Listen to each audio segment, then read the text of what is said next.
Hey, what's going up, guys? It's been about a couple weeks. I've been busting my butt lately. As you tell, I'm a little roasted from the sun, doing a job out in Colorado. Well, anyway, so we're done with that. And where I last left off, I painted the airframe overall on my F-15E Strike Eagle. Well, here's what I got done so far in the past couple weeks. I got the gloss coat on it. I waited a couple days for the paint to fully cure. Even though it's acrylic, there's still that concern of the paint being affected by the gloss coat, so I gave it a couple days. And of course, I went with my usual standby, wherever I put it. There it is. I do this a lot. My usual standby. Now, if you don't have this, you can always use a acrylic gloss coat or a lacquer gloss coat. But if you're going to use a lacquer gloss coat, be very careful when you're applying it. And I'm not joking on that one. Anyway, it's lacquer. Need I say more? So, I use this. Now, I've mentioned a couple times how I've used this a lot, and I'm not sure if I've ever explained how I use this. Probably not. If I have, and I apologize for you guys who follow this, but for you new guys who are just catching on to this, this is a Pledge Premium Floor Finish. This is no longer available. It's actually under Pledge. It used to be a Future Floor Finish. I guess they were all under the same company. I guess having it separate from the Pledge, they just put it under the Pledge line. Now it's known as multi-floor care or floor finish. I don't remember offhand, but it's still the same formula. It's basically a liquid acrylic and instead of using alcohol or other water-based chemicals as the vehicle, they use a ammonia-based. So you gotta be very careful with this. Anyway, so what I did was I applied this in two coats. I did a dusting on it first, so this way it'll have a tackiness and a bite for the second coat. And then once again, I sprayed this as well as the other parts that I know are getting a wash on it with a second coat, but I sprayed it more similar to a rattle can or a spray paint can. However, I didn't flood it. I did get a little heavy-handed with the clear coat, but I'm glad. But it didn't run, so I must have done something right, and it's more shinier than usual. This actually works because it's tougher than an acrylic gloss coat. I gave it a couple of days to fully cure, so I could start doing the decals. Like I said, I got this. I also got the tail fins and other spots that I'm going to be doing the standard wash on. Gave it a couple days to dry. Revised my ordnance because I had to go back on the internet and look up a couple of things about the particular bird I'm working on, 88-1700, which is the production number, which is known as Dragon Bay 2. Found out that they didn't just use JDAMs or laser-guided bombs. They use a variety. They also use the AGM-130, which is right here. I actually had two of these sitting in my spares box, so the temptation of it was too great for me to use it. So I added two what the nose art said. Originally, I was going to use two fuel tanks on the airframe itself. I decided to go with one and put this on the other one. Of course, I'm going to be using the data link pod, which is right here. This is usually associated with GBU-15. Now, the AGM-130 is actually a GBU-15 with a rocket motor attached to it. I think it made its appearance during Afghanistan or Operation Iraqi Freedom, which is basically, it was used for harder targets, especially to get there quicker. So I'll be using one of those. Of course, everything else will be the same. GBU-38s, AIM-120s, AIM-9s, GBU-12s. AGM is, I believe, is air-to-ground munition, which is an acronym, and GBU, I think, is an acronym for guided bomb unit. I think, I'm not sure, and numbers are usually whatever it is in a series. Either way, I'm using GPS guided bombs, laser guided bombs, and TV guided bombs, regardless of which. So I got all that taken care of. The decals took a lot longer than I expected, but I was using a combination of the kit provided decals, which are really nice. They're actually pretty good. Revell-Monogram has had a spotty reputation with decals over the years. Sometimes they were great, sometimes they were useless, but this batch seems to be very good this time around. Responded well to whatever I used. And I also used whatever decals I needed from an Academy kit, which is the F-15E Strike Eagle Operation Iraqi Freedom. And the particular subject I was doing was Dragon Bay 2, which is right here, as you can see on the nose. Now, I have a love-hate affair with Academy models. The kits are great, but the decals are shot. In the beginning, when they first came out, the decals could conform to the surface of Mars, but they were translucent and poorly printed.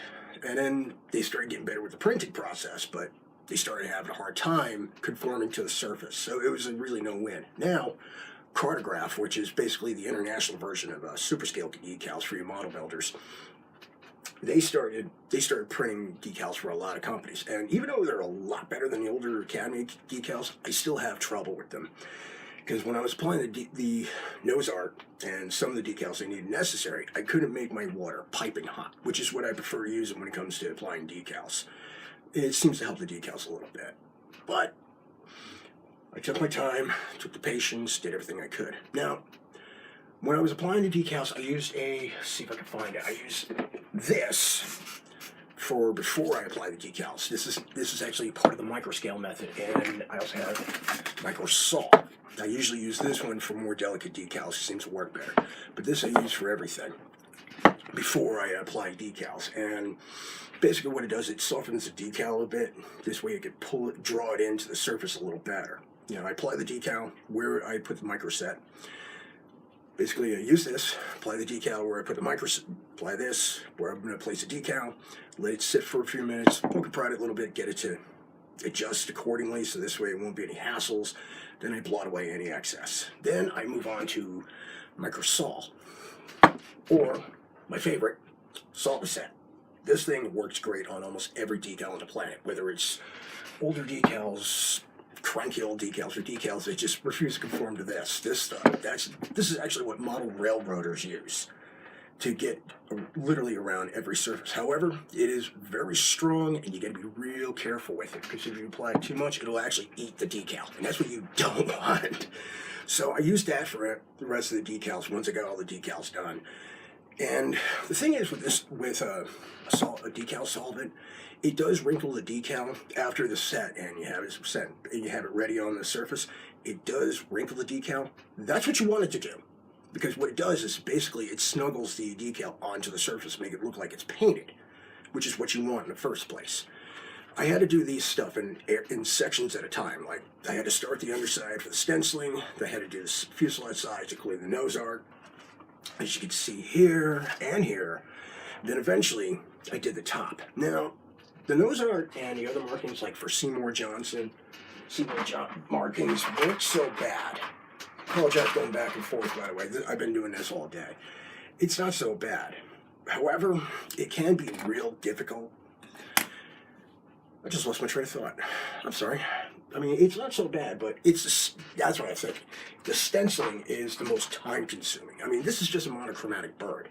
But over the years, the U.S. Air Force still maintained the stenciling on the Strike Eagle. So, I don't know how accurate. The stenciling is generally accurate.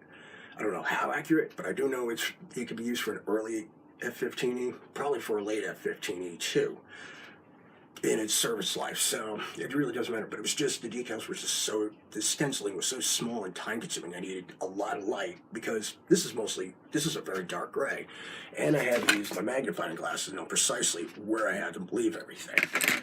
But it was worth it. It took me a week, and it was worth it. I had to do some minor work, of course. With the decals, I had to modify the slime lights to fit into the engraving, of course, and other spots. And a couple bubbles would pop up under the decals, so I poked them, applied more setting solvent solution, and problem solved. I wiped off any excess with hot water and a rag, making sure so this way it wouldn't do any damage in the process. And once it was all set, I'm going to be getting ready to do a wash next, which I just started on the landing gear. Matter of fact, here is the main gear right here, one of the wheels. Same as I did with the cockpit, I use Payne's graying. This way would provide a massively stark contrast. Black on white, big, huge difference. But with the gray, not so much. It's a little more softer. And like I said, finalized the ordnance, and I got everything else set. But I'm not going to be getting to this for a while, because I've been working heavy hours. So you might not see another video for at least another week or two, depending on the situation. When the video comes up, I'll be explaining about the wash and how do I apply it. So, but I'm going to give you a quick preview of how a wash works. Somewhere I got some stuff somewhere. Here we are. Let's just say, this is what I usually use. I usually use lighter fluid, or I'll use mineral spirits or turpentine, and then I'll use oil paints. Because good general rule of thumb goes, if you're painting an acrylic with acrylic paints, go with an enamel wash. If you're using enamel paints, go with water-based wash. It makes a lot of sense in the long run. You'll understand why. I think in acrylics case, it doesn't go over too well. Whereas you use enamel wash on enamel paint, it's probably gonna lift the paint underneath. So that explains everything. But hopefully in the coming weeks, I'll explain how I do the wash and how I apply it. And after that, should be clean off any excess, final assembly, final flat finish, and I'll show you the product when I'm done. And of course, since I'm building an Operation Iraqi Freedom Bird, I'm still sticking with the sniper pod, of course, instead of the lantern pod. So that makes life, so otherwise everything else is still the same. But this is what I got for now. I will be talking to you guys again, hopefully within a week or two. Happy modeling, take it easy guys, and I will see you guys again very, very soon.